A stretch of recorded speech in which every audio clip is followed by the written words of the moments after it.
من شركة المياه برحب بيهم وبرضك يعني برحب بالسادة أساتذتنا اللي موجودين أستاذ الدكتور سمير بشطر يعني بيقدم حاجة كبيرة جدا. يعني احنا يعني بنشكر ان احنا حتى جينا قعدنا معاه يعني والاستاذ الدكتور محمد فوزي. وبعدين بشكركم انتوا كلكم يعني المستقبل بتاعنا كله. الشباب هو المستقبل يعني دول نص الحاضر وكل المستقبل. فكون ان احنا لقاء مع المستقبل ده جميل جدا. وبعدين بكره احلى. اكيد هيبقى احلى منهم. لان اكيد يعني الواحد شايف قد ايه هم مصرين على انهم يعني يعملوا حاجه. احمد المجموعه اللي معانا هتعمل يعني عندنا اصرار وعزيمه ان هم يعملوا حاجه جميله وده شيء جميل عجبني فيهم من السنه اللي فاتت. اصرار في ظروف كانت ظروف صعبه جدا السنه اللي فاتت ومع ذلك برضك قدروا يعملوا حاجه. فده شيء جميل يدل على ان الشباب فعلا عنده عزيمه. وزي ما بنقول الطريق لربنا معروف وموجود مش محتاج حد يعرفنا ربنا فيه.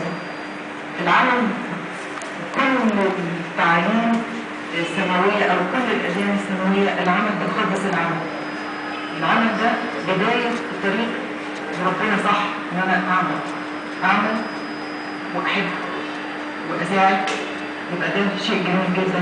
دي بدايه جميله جدا للشباب يعني شباب فعلا وقول ان هو شباب هواعي صاحب صالحين فعلا هيبدا يغير ويعمل حاجات كويسه.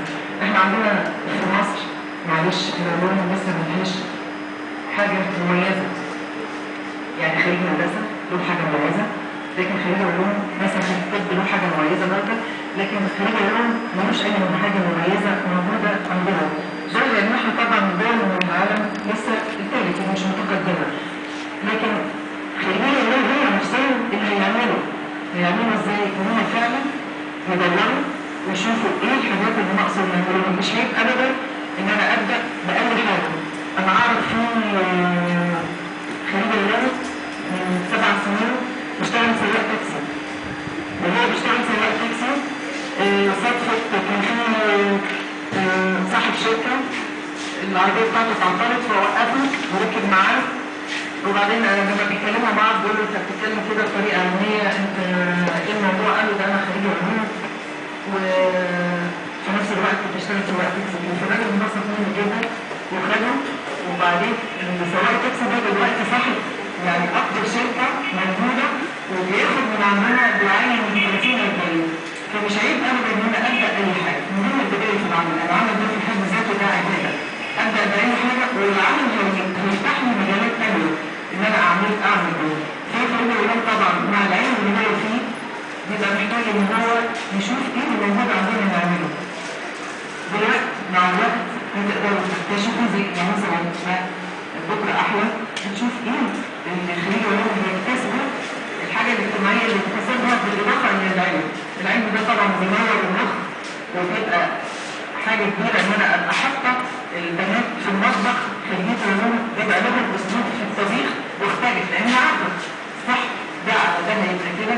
فخريج علوم ده فعلا انا بحس ان هو خريج مميز مع بعد كده طريقه تقديمه هيبقى فعلا يعني انسان له قدرات ومواهب كويسه وهو ده المستقبل بتاعنا. وان شاء الله تلاقوا مكان تحت الشمس زي ما بيقولوا تنفعوا يعني كلنا نخلي مصر كبيره فينا وبيكم. واتمنى لكم ان شاء الله حظ موفق وما تزهقوش. يعني ما يبقاش بس علاقتنا بس محاضره او ندوه لا ده امانه في رقبتكم امانه في خريجين علوم